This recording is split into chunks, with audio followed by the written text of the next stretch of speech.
আসসালামু আলাইকুম বন্ধুরা, কেমন আছো? আশা করি সকলে ভালো আছো। তো আজকে আমি কোরবানি গরুর মাংস দিয়ে আলুর কোরমা বানিয়ে দেখাবো। তো কোরবানির গরুর মাংস দিয়ে অনেকে অনেক রকম ভ্যারাইটিস বানিয়ে খাচ্ছেন। বন্ধুরা, এইভাবে একবার কোরমা বানিয়ে খেয়ে দেখবেন, অসাধারণ খেতে লাগে। তো আমি কীভাবে বানাচ্ছি প্রথম থেকে শেষ পর্যন্ত ভিডিওটা দেখতে থাকুন। আর আমার চ্যানেলে যারা নতুন আছেন প্লিজ চ্যানেলটা সাবস্ক্রাইব করে দেবেন। তো প্রথমে আমি কড়াইতে তেল গরম করে নিচ্ছি। প্রথমে আমি আলু ভেজে নেবো কোরমা বানানোর জন্য। তেলের মধ্যে অল্প একটু হলুদ দিয়ে দিলাম।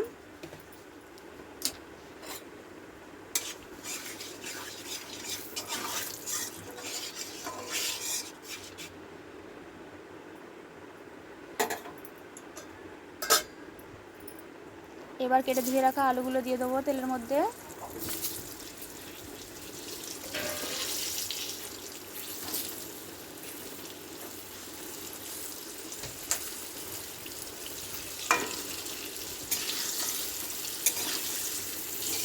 আলুগুলো এবার আমি নেড়ে চেড়ে লাল লাল করে ভেজে নেব।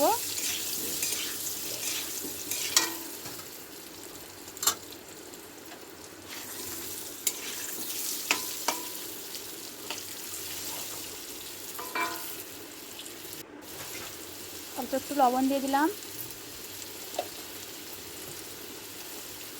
তো বন্ধুরা, এইভাবে লাল লাল করে আলু ভেজে গরু মাংস দিয়ে রান্না করলে খেতে অসাধারণ টেস্ট হয়।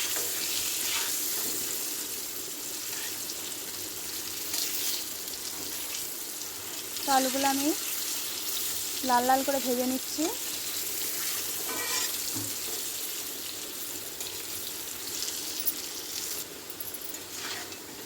আলুগুলো প্রায় লাল লাল করে ভাজা হয়ে গেছে। তো এবার আমি তুলে নেব। তো কোরমা বানানোর জন্য প্রথমে আমি কুকারের মধ্যে সরিষার তেল দিয়ে দিয়েছি। তেলের মধ্যে ফোড়নে দিয়েছি গোটা এলাচ, দারচিনি, আর দিয়েছি কাবাব চিনি, তেজপাতা।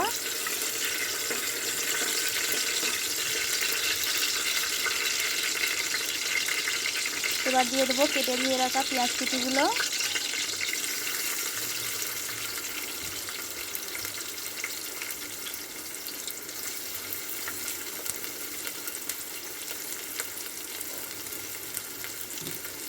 এবার আমি লাল লাল করে পেঁয়াজ কুচিগুলো নেড়ে চেড়ে ভেজে নেব তেলের মধ্যে।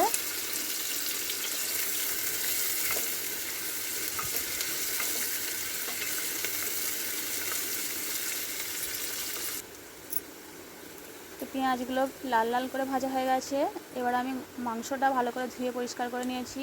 তো মাংসের মধ্যে ফ্যাটটা বেশি আছে, তো সেই জন্য আমি তেলের পরিমাণটা একটু কম দিয়েছি। এবার মাংসগুলো আমি দিয়ে দিলাম।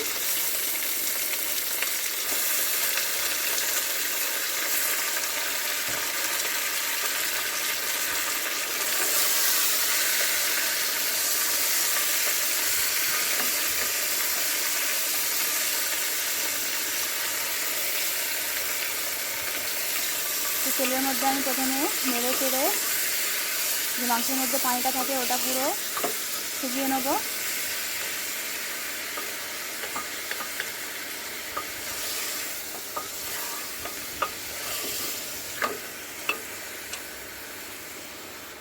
তো তার জন্য আমি প্রথমে স্বাদ মতো লবণ দিয়ে দিলাম।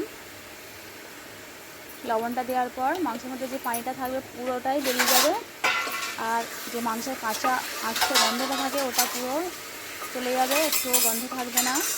মাংসের একটা দারুণ একটা সেন্ট অন্যরকম আসবে এইভাবে ভেজে নিলে তেলের মধ্যে।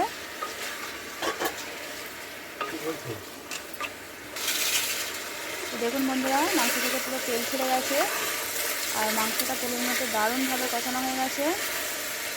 একটুও পানি নেই, দেখতেই পাচ্ছেন। এবার আমি গুঁড়ো মশলাগুলো দিয়ে দেবো। দিয়ে দিলাম পরিমাণ মতো লঙ্কা গুঁড়ো,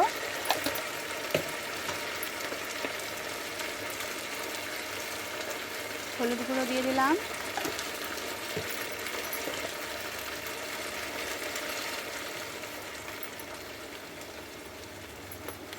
দিয়ে দিলাম জিরে গুঁড়ো, ভাজা জিরে গুঁড়ো দিলাম, আর দিলাম ধনে গুঁড়ো।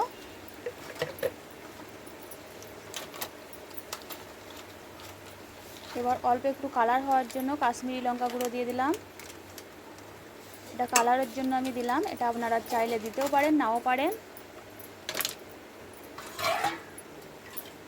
অল্প একটু পানি দিয়ে দেবো, কারণ মশলা জ্বলে না যায়, সেই জন্য অল্প আমি একটু পানি দিয়ে দিলাম। মশলার সঙ্গে প্রথমে আমি মাংসটা কষিয়ে নেব।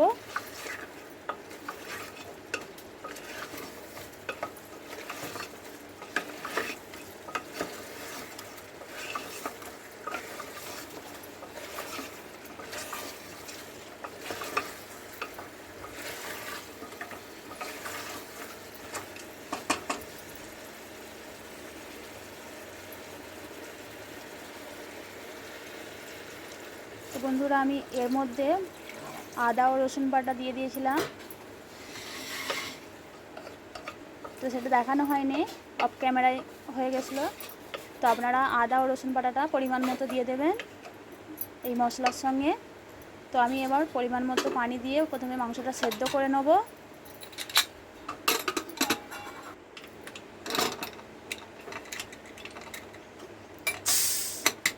তো দেখুন বন্ধুরা, আমি 2 থেকে 3টে সিটি লাগিয়ে নিয়েছি, মাংসটা ভালো করে সেদ্ধ হয়ে গেছে।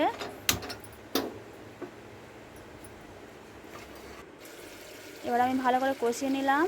দেখুন বন্ধুরা, মাংসের যে পানিটা ছিল ওটা পুরো শুকিয়ে গেছে, তেল তেলে হয়ে গেছে।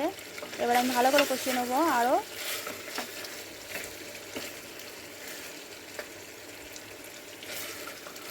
আর দেখুন বন্ধুরা, কতটা তেল বেরিয়েছে মাংস থেকে, ফ্যাটটা গলে গেছে, অনেকটাই চর্বি পরিমাণ ছিল। তো এর মধ্যে আমি দিয়ে দিয়েছি অল্প একটু ধনেপাতা কুচি, কষানোর সময়ই আমি দিয়ে দিয়েছি। তো আপনারাও অল্প করে ধনেপাতা কুচিও দিয়ে দেবেন, দারুণ টেস্ট আসে। মাংসের কালারটা কত সুন্দর এসেছে, আর গ্রেভিটা দারুণ হয়েছে। তো এরকম মাংস, কষানো মাংসের সঙ্গে একদম লুচি পরোটা তো খেতে দারুণ লাগে।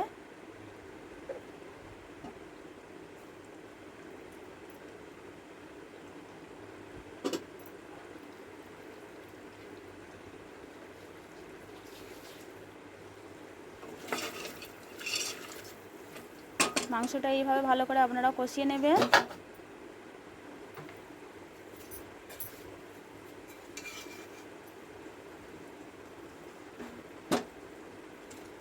এবার আমি ভেজে রাখা আলুগুলো দিয়ে দিচ্ছি।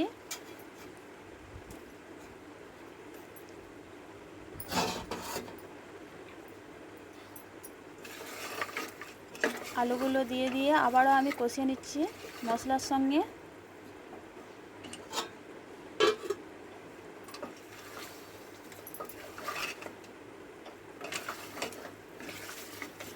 দেখতেই পাচ্ছেন বন্ধুরা, আমি বেশি মশলা কিছু দিইনি, কিন্তু তাতেও মাংসের কালারটা কত সুন্দর এসছে।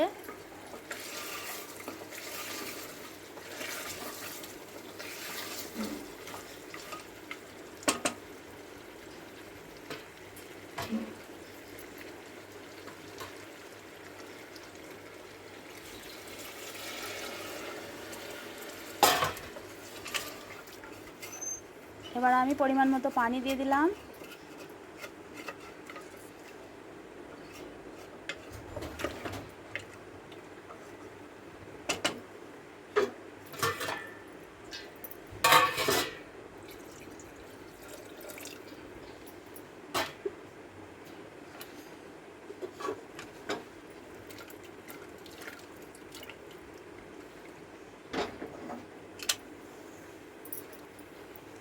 তো বন্ধুরা, কত তাড়াতাড়ির মধ্যে মাংসটা আমার রান্না হয়ে গেল, খুব সিম্পলভাবে। এবার আমি উপর থেকে ভাজা গরম মশলা দিয়ে দিলাম, বাড়িতে বানানো। এবার আমি 2টো সিটি লাগিয়ে নেব। তো দেখুন বন্ধুরা, কত সুন্দর হয়েছে। কোরবানি গরুর মাংসের এই কোরমাটা আমার কেমন হয়েছে বন্ধুরা আমাকে কমেন্ট করে জানাবেন। আর প্লিজ চ্যানেলটা সাবস্ক্রাইব করবেন আর লাইক দেবেন, আর অনেক করে শেয়ার করবেন। আর সকলে ভালো থাকবেন, ধন্যবাদ।